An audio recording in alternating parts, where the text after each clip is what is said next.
Welcome back to Jinia blogs. Jinia ব্লগসের নতুন একটা ব্লগে সকলকে অনেক অনেক ওয়েলকাম। এখন ঘড়ির কাঁটায় বাজে প্রায় 9:30, আর এখন থেকে এটা নতুন ব্লগ শুরু করছি। কালকে আমাদের মেসেজ দিয়ে জানানো হয়েছে আজকে 5 থেকে 7 ঘন্টা কারেন্ট অফ থাকবে, সকাল 7টা থেকে শুরু করে। কিন্তু কারেন্টটা 7টায় যায়নি, গেছে হচ্ছে 8টায়। মিস্টার বিশ্বাস কালকে রাতে করে রাখা সমস্ত তরকারি আর রুটি নিয়ে চলে গেছে। এখন সৌর্য উঠেছে ঘুম থেকে। বেচারির একেতে তো সামনে পরীক্ষা, ঠিকমতো ফোনও ইউজ করতে পারছে না, কারণ ফোন আমি দিচ্ছি না। আর 2 নম্বর হচ্ছে আজকে কারেন্ট অফ।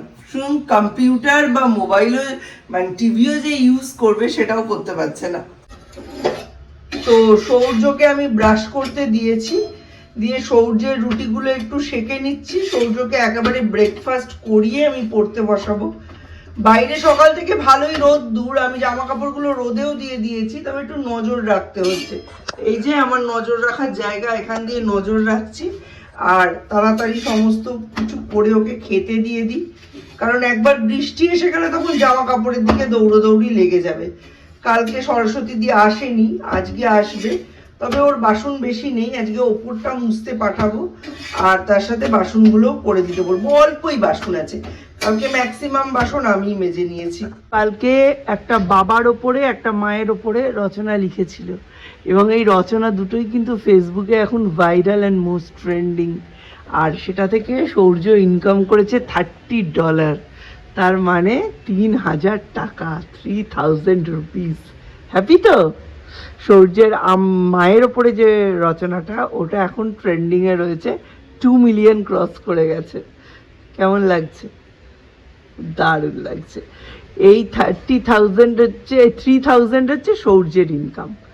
তখন একদম ছোট, স্কুলস ইন্ডিয়ার একটা কম্পিটিশন থেকে দীপ একটা 100 রুপিজের চেক পেয়েছিল।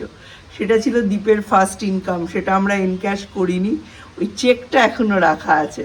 তো দীপ যেখানে 2009-10 সালে 100 রুপিস দিয়ে স্টার্ট করেছিল, সেটা 2026 সালে সৌর্য আবার স্টার্ট করলো 3000 দিয়ে। হ্যাঁ, একটা ফুল ফুটেছে, এইখানে লুকিয়ে আছে, এই যে। তখন আমি ওই ক্লাস 1-2-এ পড়ি, তখন মায়ের সাথে যখন মামার বাড়ি যেতাম, আমার মামার বাড়ি পলাশির মাঝি পাড়ায়, ওখানে প্রচুর আমের গাছ। ওই আম কাঁঠালের গাছে আমাকে আমার মা দড়ি বেঁধে এরকম দোলনা বানিয়ে দিত। আর আজকে আমি ঠিক সেই রকম করেই সৌর্যকে দোলনা বানিয়ে দিয়েছি। নিজের ছোটোবেলাটাকে ফিরে পাওয়ার এটা একটা মোক্ষম উপায় বন্ধুরা। নিজে ছোটোবেলায় যেগুলো পেয়েছেন সেগুলো তো ওদের আর দিতে পারবেন না, চেষ্টা করুন যতটা পারা যায়। বস, টেবিলে টেবিলে বস, ভেতরে তো লাইট নেই, কারেন্ট অফ, বস। খাওয়া দাওয়া শেষ হওয়ার পরে সৌর্যকে নিয়ে আমি বেরিয়ে পড়লাম স্কুলের উদ্দেশ্যে। অ্যাকচুয়ালি আমাদের ইনভার্টারের ব্যাটারিটা 2020 সালে নেওয়া, কিন্তু এই 6 বছরেই ব্যাটারিটা নষ্ট হয়ে গেছে। এর ফলে কি হচ্ছে, পাখা তো চালানো যাচ্ছেই না, বাদ দিন লাইটটা অবধি আমরা জ্বালাতে পারছি না।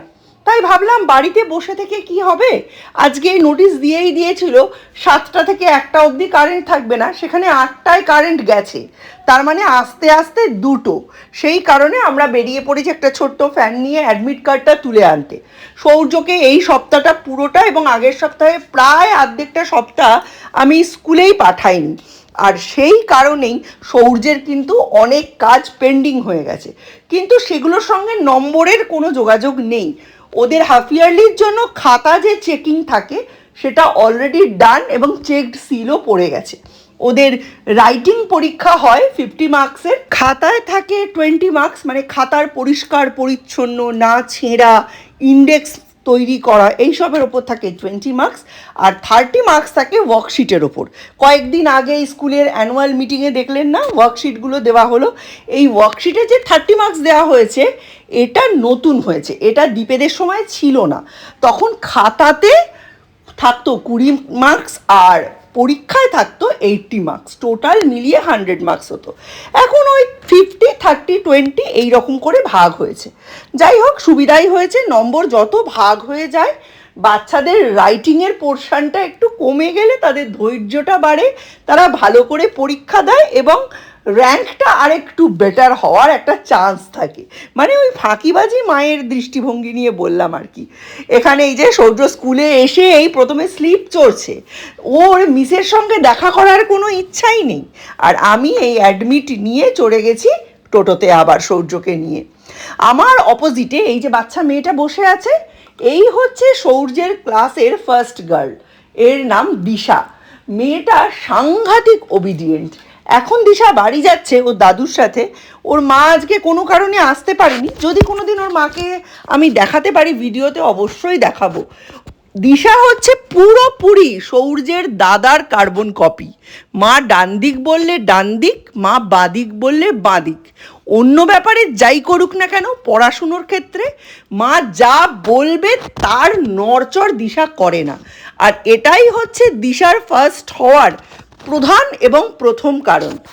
আর সৌর্যের থার্ড বা সেকেন্ড যাই হোক না কেন, সেটা হওয়ার প্রথম আর প্রধান কারণই হচ্ছে সৌর্য হচ্ছে আপনা মার্জি কা মালিক। ওর নিজের যেটা ভালো লাগে ও ঠিক সেটাই করে। এমন কি তুমি যদি ওকে 4টে অপশান দাও, তাহলে তুমি যে অপশানটা দিয়েছো সেটা বাদ দিয়ে বাকি সব অপশানগুলো সৌর্য ট্রাই করবে, প্রত্যেকটার প্লাস মাইনাস কি দেখবে, তোমার অপশানটা সবার শেষে ট্রাই করবে, তারপর আলটিমেটলি করবে সেটাই যেটা ওর নিজের পছন্দ। এটা অবশ্যই একটা প্লাস পয়েন্ট, কিন্তু এত ছোটোবেলায় নিজের মতামত খাটানো এটাও তো কোনো দূরদর্শিতার পরিচয় নয়। হ্যাঁ, যদিও স্কুলের র্যাঙ্কের ওপর কিছুই ডিপেন্ড করে না, তবে এই ওবিডিয়েন্ট থাকা এটাও একটা কিন্তু মস্ত বড় গুণ। এই কথাটা কিন্তু অবশ্যই মানতে হবে। সৌর্যের হ্যান্ডরাইটিং ভালো হচ্ছে না শুধুমাত্র ওর পেশেন্স লেভেল কম বলে। আর এই দেখুন, মা যে আসছে তার প্রমাণ আমরা পেয়েই যাই। প্রত্যেক দিন যাতায়াতের পথে আমরা দুর্গা ঠাকুর দেখতে দেখতে যাই আর দেখতে দেখতে ফিরি। আর এমন একটা পজিশানে এই কুমোরটুলিটা যে এখানে নেমে আমি সৌর্যকে মূর্তি তৈরি দেখাতেই পারি না। প্রত্যেক দিনই ভাবি একটা ছুটির দিনে টোটো করে এসে দেখাবো কুমোরটুলিটা। দীপকে কতবার দেখিয়েছি, কিন্তু তখন আমার বাপের বাড়িতে যাতায়াতটা বেশি ছিল, আর আমাদের বাপের বাড়িতে যাওয়ার পথেই কল্যাণী সিনেমা হলের পাশে একটা কুমোরটুলি ছিল, সেখানে আমি ওকে দেখিয়ে নিতাম। এখানে ব্যাপারটা টোটালি উল্টো। প্রথম কুমোরটুলিটাই পড়ে এমন একটা জায়গায় যেটা স্কুলে যাওয়ার পথে। যাই হোক, ফেরার পথে সৌর্য বলল মা একটু মাংস খাবো, তাই একটু মাংস কিনে নিয়ে এখন সৌর্যের সঙ্গে বাড়ি ফিরছি। অ্যাকচুয়ালি আজকে শুক্রবার, লাস্ট ডে, শনি রবি তো আমার মাংস লাগেই। আজকে মানে তাড়াহুড়োর আর শেষ নেই। আজকে আই কার্ডটা আনতে গেছিলাম, আজকেই লাস্ট ওদের স্কুল ডে, এরপরে ওদের মানে ছুটি পড়ে যাচ্ছে। ছুটি পড়ে যাচ্ছে মানে পরীক্ষার আগের ছুটি। 21 তারিখ থেকে ওদের ওরাল এক্সাম শুরু হচ্ছে, আর সেটার জন্য আজকে আই কার্ডটা অ্যাডমিট কার্ডটা আনা জরুরি ছিল। অ্যাডমিট কার্ডটা আনলাম, ফেরার পথে একটু চিকেন কিনে নিলাম। আজকে দুপুরে আমার আর সৌর্য চিকেন, আর রাতে ওরা দীপ তো গেছে হচ্ছে খড়দা রামকৃষ্ণ মিশনের আন্ডারে একজন বিদেশি এই মানে প্রফেসর আসবেন, সম্ভবত জাপান বা জার্মানি থেকে। উনি কেমিস্ট্রির একটা টপিকের ওপরে লেকচার দেবেন, একটা সেমিনার আছে, সেই সেমিনারটা অ্যাটেন্ড করতে গেছে দীপ। বলছে আমি কতটা বুঝবো জানি না। বললাম না, অ্যাটেন্ড করার অভ্যেসটা থাকা ভালো। যদি কিছু বুঝিস তাহলে সেটা নোট করবি, আর যদি না বুঝিস পুরোটাই রেকর্ড করে আনবি। এখন না বুঝতে পারলেও অ্যাটলিস্ট 6 মাস 1 বছর পরে তো নিশ্চয়ই বুঝতে পারবি, কাজে লাগবে। তো সেটাতেই গেছে মিস্টার বিশ্বাস। আজই চলে গেছেন অফিসে। আর এই যে সৌর্যমণি, হাই করে দাও। হাই। সৌর্যদের তো দেখলেনি অ্যাডমিট কার্ড দিয়ে দিয়েছে, আর এরপরে সৌর্য কিন্তু আর এক ফোঁটাও টাইম পাবে না পড়াশুনোর বাইরে অন্য কিছু করার। সত্যি ভগবানের অশেষ আশীর্বাদ না থাকলে বোনের দুটো কাজই এর আগে মিটে গেল। আমি তো খুবই ভয়ে ভয়ে ছিলাম যে বোনের ছেলের পরীক্ষা এবং আমার সৌর্যের পরীক্ষা যদি একসাথে শুরু হয়, আর তার মধ্যে যদি বোনের বেবি হওয়ার এই ব্যাপারটা থাকে, তাহলে আমি কি করে সব ম্যানেজ করব। সত্যি যখন যেখানে যে অবস্থায় আমি ঈশ্বরের কাছে সাহায্য চেয়েছি, সেই অবস্থাতেই আমি ঈশ্বরের কাছে সাহায্য পেয়েছি। এর জন্য ঈশ্বরকে অনেক অনেক ধন্যবাদ। চলুন আজকের ব্লগটা আর লেন্দি করব না, এই ব্লগটা এখানেই শেষ করছি। বিকেল থেকে পড়াশোনার উপর অ্যাকচুয়ালি একটু জোর দিতে হবে, তাই বিকেলে তেমন শ্যুট করতে পারবো না। তাই আজকের মতো এই ব্লগটা এখানেই শেষ করছি। নতুন একটা ব্লগে আবার আপনাদের সাথে নতুন কিছু শেয়ার করার আশায় রইলাম। আশা করছি এখনকার ব্লগগুলো আপনাদের প্রত্যেকেরই খুব ভালো লাগছে। লাইক করবেন, কমেন্ট করবেন, সাবস্ক্রাইব করবেন, পাশে থাকবেন। টাটা।